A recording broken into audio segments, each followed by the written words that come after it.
Hello and welcome to the Westcity Church podcast. If you'd like to get to know us more, find us at westcitychurch.com.au. We really hope that you're encouraged by today's message.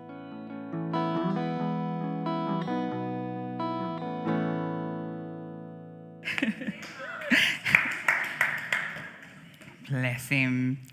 Good morning, church. For those who don't know me, I'm Cara. I'm part of the team here at Westcity, and I have the privilege of speaking to you this morning. Now, some of you greeted me this morning, and you were like, Cara, love that outfit. You're looking so great. But some of you were like, has she been to bed? Did she get lost on her way somewhere else this morning? Perhaps I look more like I'm on my way to worship at Our Lady of Rosemount, His Divine Holiness Mojo, perhaps the Sacred Temple of the Indie Bar. But I assure you, I dress this way on purpose this morning because it relates to what I'm talking about. In life, we all wear many different hats and we have different labels. And we put some of those labels in our socials bio. Media team, do you want to pop up my socials bio? This is mine. And some of mine, let's go through some of the things that I say that I am. I'm a millennial mama to 2 Gen Zs. I'm an Aboriginal Australian. I'm a Christian ally to the LGBTQIA+ community. And there's one other word on there that I proudly display. I'm a SWEMO. A lot of you are like, Cara, what is a SWEMO? So let's break it down really quickly. The SW in the beginning is short for a specific fan base for a specific artist, and that artist is Taylor Swift. Her fans are known as Swifties. I won't be talking about Taylor this morning, although I know Mahalia would have loved me to. Maybe I'll do that another time. But I did want to say one thing about Taylor Swift while I can. For anyone, Michaela and Josh Potter, who think all her music sounds the same, can I just say, she's country, she's pop, she's indie, she's rock, she's folk, she even has a rap track. So don't tell me that all Taylor Swift sounds the same. She is. And the second part of that word is emo.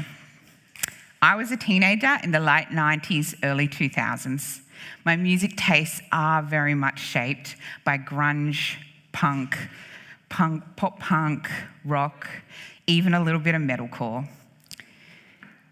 But if I were to summarise my musical taste, SWEMO is the most fitting because I also love country.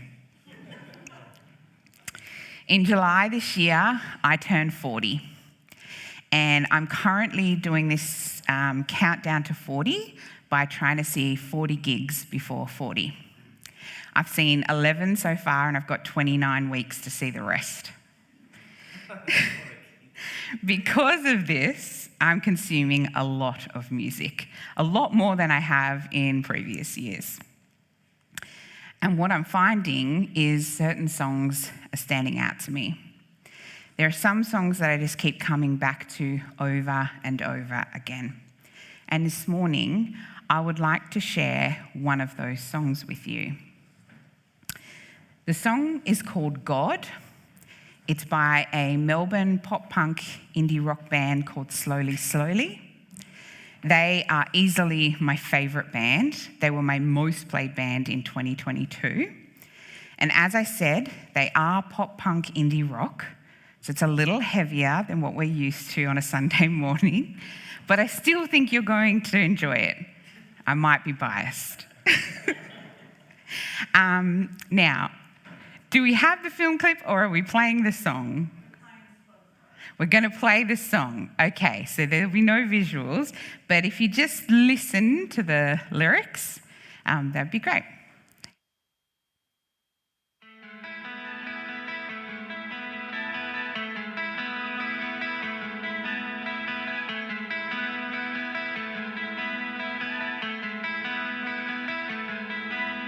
When I get to heaven, is God gonna cry? Or will he smile and nod while watching the time?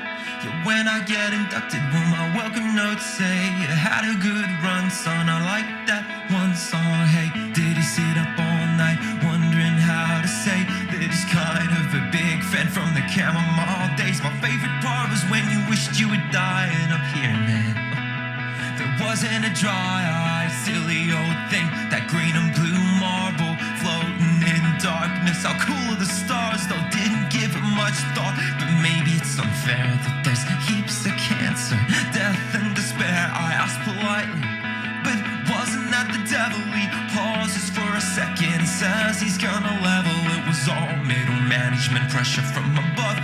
Some universal interest about some real estate stuff. It's over my head, don't take it to heart. Just view this as kinda like a nice fresh start, where you set in eternity with no good or evil in an endless cosmos in the eye of a needle. I said, hey God, he said, who me? Well, you must have me confused, I'm just a corporate slogan. See, if you need a reason, good or bad, you can rely on me for your facts. I said, so wait, then what's the point? He said, you're looking for God. I'm sorry, but this ain't the joint. You just came from earth, you're telling me you didn't feel a thing. You had the holy keys. Seriously now, you fell in love, and that's God right there. What else could you want, son? You're telling me that I saw God? No, heaven or hell, well, that kinda sucks a lot. Was kinda hoping for a trial by fire, some beautiful paradise style inspired by everything I liked and things that felt right. He said, that's not quite how it works, you know the budgets are tight. So what now? He said, well, I'll leave you to it. You got some thinking and you got a lot of time to do it. Bet you kinda wish now you know the drill. You saw heaven every second that the world stood still. I said, it would have been nice to know that that was all I had and there was nowhere to go. I would have used all my time to be a little more loving in my life. I would have called my enemies up, said sorry that I messed up. I would have held it all so tight. I wouldn't have done things out of spite. Isn't it weird? You believe or you don't, but either way, you should probably make the most of it. Cause the core of it is right here, right now, and I hope you notice it.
By Slowly, Slowly. The album that song appears on was released on the first day of church camp last year. And since it's a bit of a drive to Metro Cup, I decided to listen to the album all the way through multiple times. I think it was about the third time I heard this song, I had a reaction. As it played, tears started to stream down my face. At first, it was just a few, but it wasn't long until I was full on ugly crying. I was crying so hard, I actually pulled over on the side of the road just to sit there and cry. And after some time, I began to ask myself, what is it about this song that's affecting me so much? Why am I crying so hard? And there are a couple of things that stood out to me in this song. Just before the guitars ramp up and the strings come in, the line that Ben sings is this: "Isn't it weird? You believe or you don't. Either way, you should probably make the most of it, because the core of it is right here, right now, and I hope you notice it." As I sat and pondered these words, I seriously had to ask myself, Cara, are you living in the right here, right now? As we enter into 2023, we begin our second year of pilgrimage here at Westcity. Last year, we decided as a church to begin a 2-year journey of walking together with each other and Christ.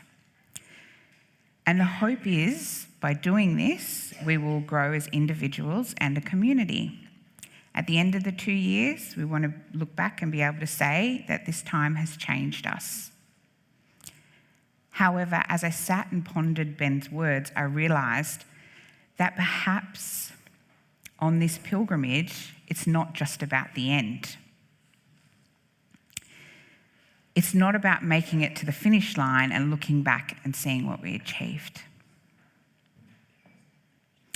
I don't think I'm alone in my struggle to remain in the present. I think it's very easy to get caught up in the promise of the future or bogged down by the regrets of your past. And don't get me wrong, I think looking back and forward can be helpful, but I don't think we're meant to live there. I think Ben's right. I think the core of it is right here, right now. Which naturally led me to my next question. If living in the present is the goal, what does that actually look like?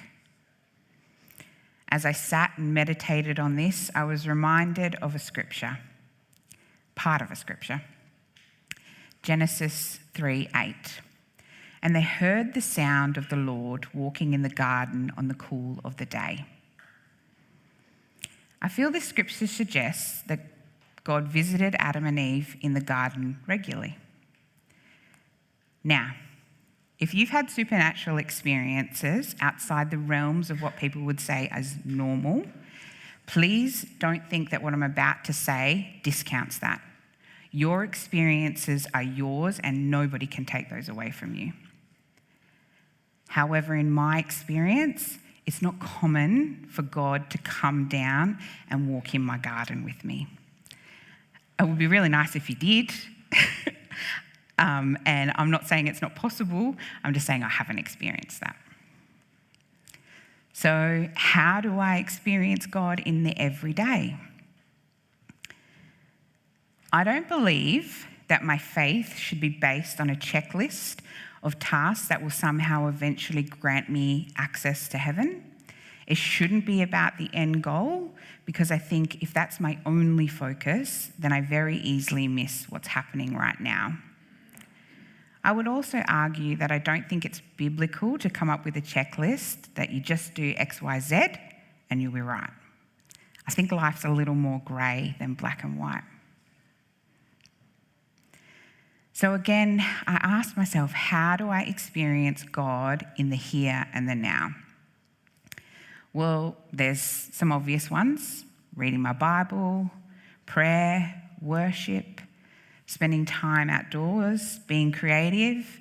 The list could go on. However, for me personally, the biggest way I experience God is when I see him in other people. The very last line that Ben sings is this: I don't need God to make up the decision to be a little more loving in my life. And you know what? I would agree with that.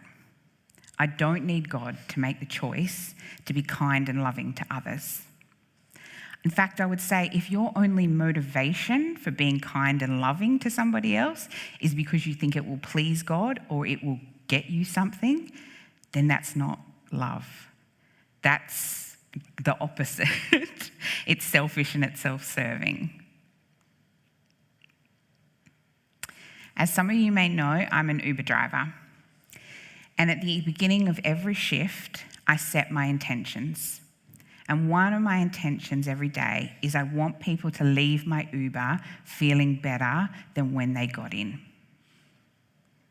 I purposely make a choice to be kind to my passengers. And I tell you what, some of my passengers do not make it easy to be kind to. But what I have found is by being kind, it often causes people to open up about themselves. They share parts of their stories, and I get to learn a lot of cool and really interesting things. But the biggest thing I take away from these interactions is it grows me as a person, because it exposes me to all kinds of people from all walks of life. I get insight into the lives of people I may never have otherwise connected with. And as I said earlier, the goal isn't and shouldn't be about me and me gaining anything, but choosing kindness, it has a very happy side effect. I believe when we take the time to stop and notice things, places, and people around us, we start to see God everywhere.